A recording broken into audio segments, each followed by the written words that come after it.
Fala galera, mais um vídeo aqui pro canal e finalmente o Vasco, depois de 4 meses, né, volta a vencer uma partida em casa que foi importante, já que a gente já tinha tropeçado contra o Ceará e agora a gente vence o jogo atrasado, que era importante, porque agora a gente consegue abrir 5 pontos do Vitória, que é o time que abre a zona do rebaixamento e que também não tem jogo atrasado, tá? Então foi bem importante por conta disso.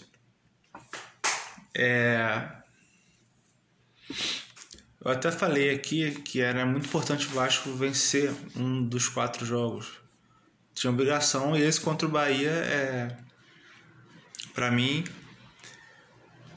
era o mais acessível em relação aos outros adversários. O Bahia também, mesmo sendo SAF, tendo investimento e tal, não tem jogado bem.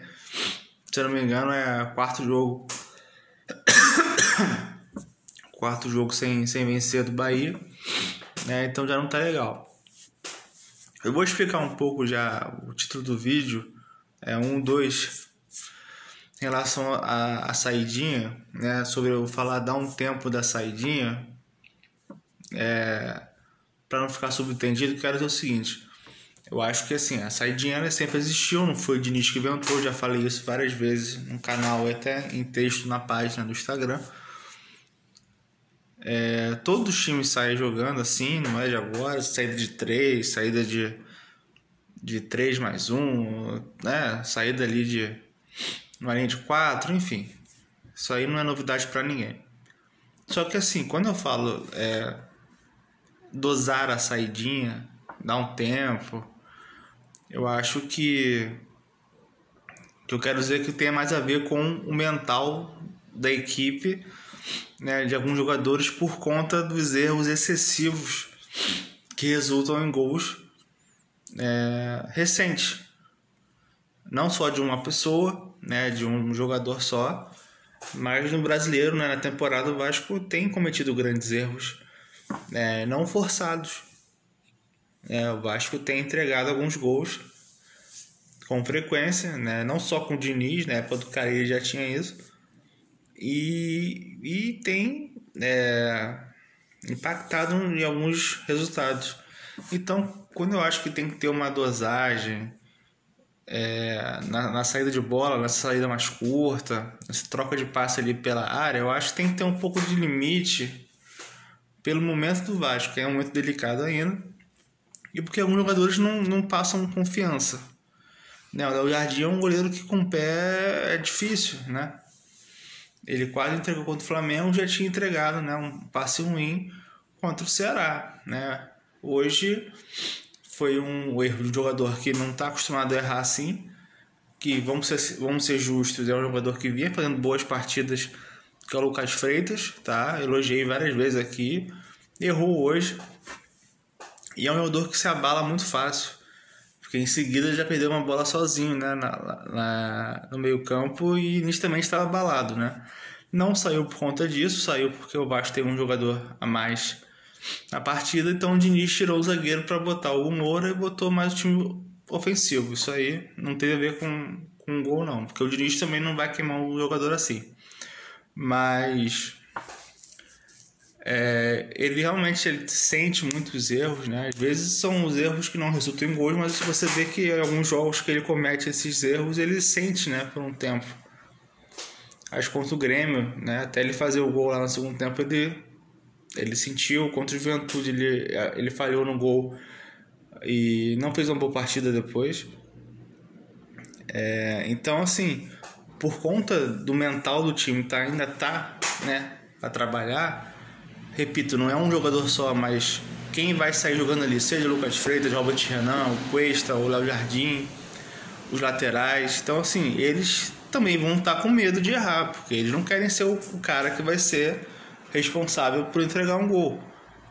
Então eles não vão ter tanta segurança para sair jogando ali, entende? Então ninguém quer ser vaiado. O Lucas Freitas entregou o gol e o torcedor começou a vaiar o cara, pô. Que aí não vou criticar a torcida porque é normal, né? Os caras estão sem paciência.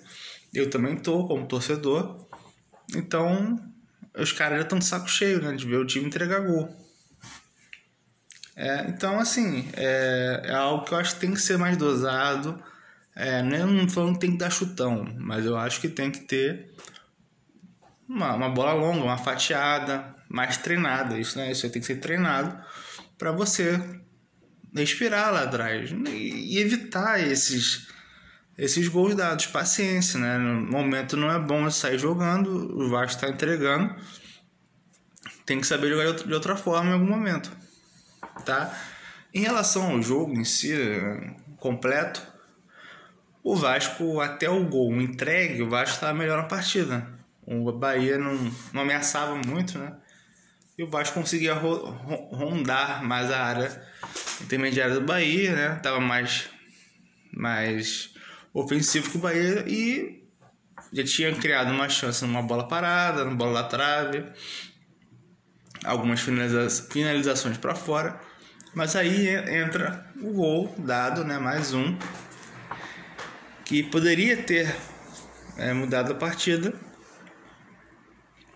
Porém, antes desse gol, o Rezende, que é o volante dele, quase quebrou o tornozelo do Coutinho, que foi antes do gol. Então, talvez se o juiz tivesse expulsado, né, o VAR nem chamou, nem cartão o cara tomou, talvez o gol não saísse. Talvez talvez o Bahia não pressionasse ali a saída de bola do Vasco, né? Talvez o Vasco pudesse fazer 1-0, né, ou 2-0. Então, não expulsou antes, saiu o gol. E aí houve uma nova expulsão com uma cotovelada. E aí o VAR chama, o jogador é expulso. E aí pouco tempo depois o Vasco pressiona e sai o gol. E se tivesse mais tempo no primeiro tempo, talvez o Vasco já tivesse virado o jogo no primeiro tempo. E aí naquele momento que o Vasco tem um jogador a mais, ele já tira o Lucas Freitas, né, como eu tinha falado, bota o Hugo Moura e deixa o Nuno com o Cauã, né, o Barros, mas como só o único volante, né. Aí o Bahia recompõe, tira o centroavante, né, o William José, deixa o ponta mais como um cara mais avançado na frente e o time se defende, né. Então foi bom pro Vasco. O Vasco volta pro segundo tempo da mesma maneira, né, pressionando, rondando, e aí numa bola parada o Vasco faz o segundo gol.